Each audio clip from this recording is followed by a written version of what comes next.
This is an improvised story set in the Shadow Piece fan story.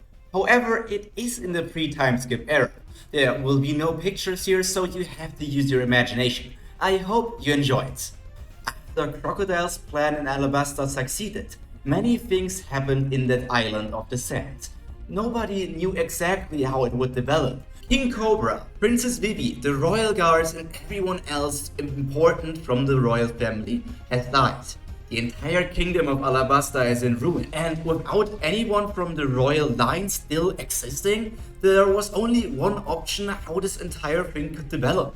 The world government decided to send a replacement king, and we all know that the world government is not the most trusted place. So we and also all of the people of Alabasta and also the other countries inside of the territory quickly learned that that king was a very bad king.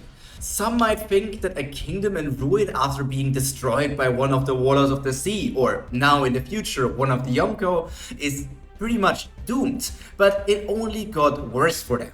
Very hard taxes, the king still using the powder to create the rain only in his important area, declaring people criminal for the slightest offense against the king. It was a horrible time for everyone.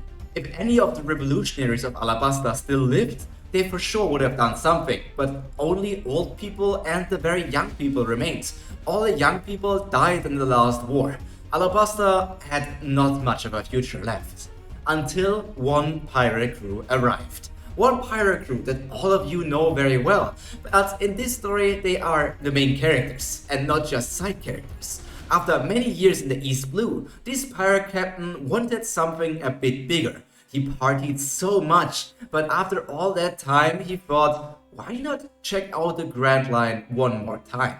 Maybe it's not as bad as I remember, or maybe I can do something now that I have grown a bit stronger and have amassed more people in my crew. It started with Whiskey Peak. After going over the Rivers Mountain and meeting one of his old crew members, he decided to go to the first island of the Grand Line, Whiskey Peak. This island, where many people from Alabasta fled to, had invited him to a very happy party because they recognized him immediately. The lost brother of Nefertari Cobra, recognized by the trademark sky blue hair. People thought that he was sent by God himself. He is not only the chosen one, he is the one who will save Alabasta from the ruin that came from Crocodile and also now from the bad king. He is the one who will save them all. This is Nefertari Buggy. Well, he goes by Buggy now, but his birth name obviously was something else. If he even is the actual brother of Cobra, they just all thought because nobody else has this hair color, he has to be related to the Nefertari family, right? There is no other case. It has to be him. Buggy, Kabaji, and Moji, and everybody else from the crew decided if everybody tells him to go to Alabasta, why shouldn't he go there? And they decided to set sail to Alabasta after spending a few weeks in Whiskey Peak, giving people hope again, partying together with them, and because he's the flashy star clown, he did all sorts of tricks with them. Piracy? Who needs that the people just love you? You don't need to threaten people to get something you want if they just give it to you anyways. In the Sand Kingdom, as soon as Buggy arrived there, he started waging conflict against the people of the kingdom. Well, only the knights of the new king. I mean, it makes sense. He's an invading pirate, so these people are thinking that they should fight against him.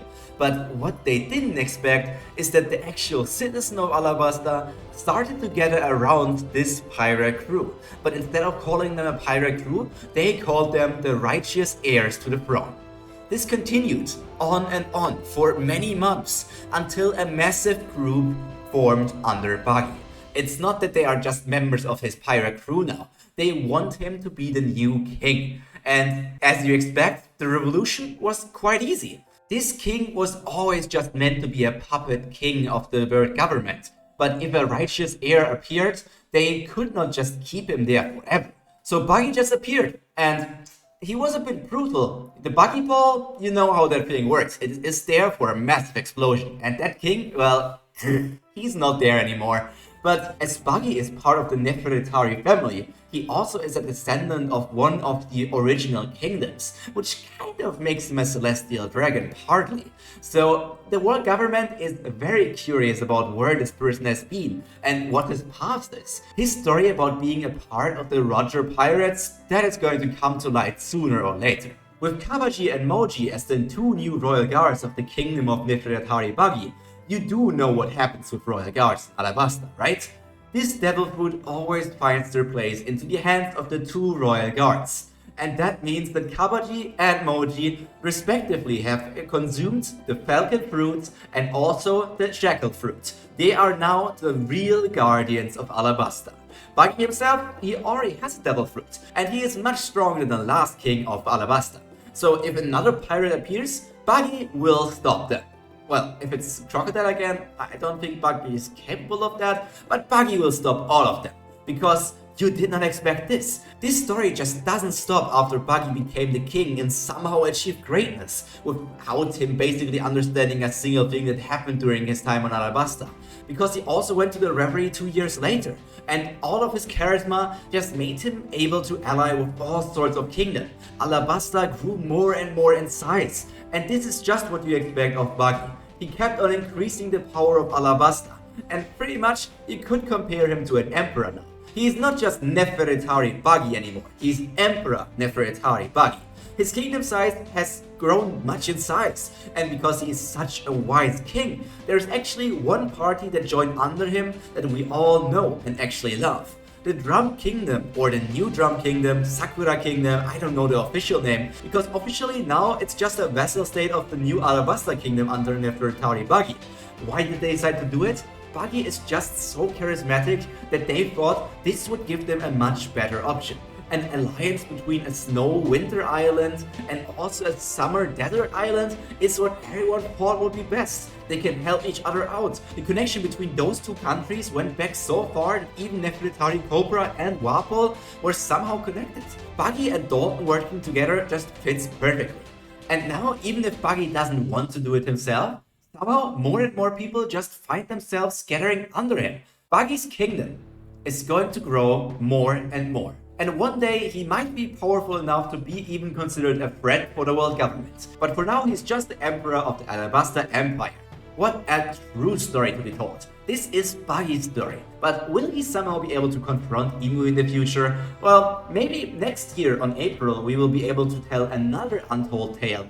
Or maybe these Untold tales can be filler episodes for in between. But for now, let's say this is enough for today. I hope you enjoyed this rather weird episode of Shadow Piece. I thought for 1st of April we can do something special. It's not a joke, this is a canon story. But still, this is all from me for today. I hope you enjoyed it. And all that's left to be said from me is stay happy, stay healthy, and most importantly, stay cultured. Pyro out. Bye!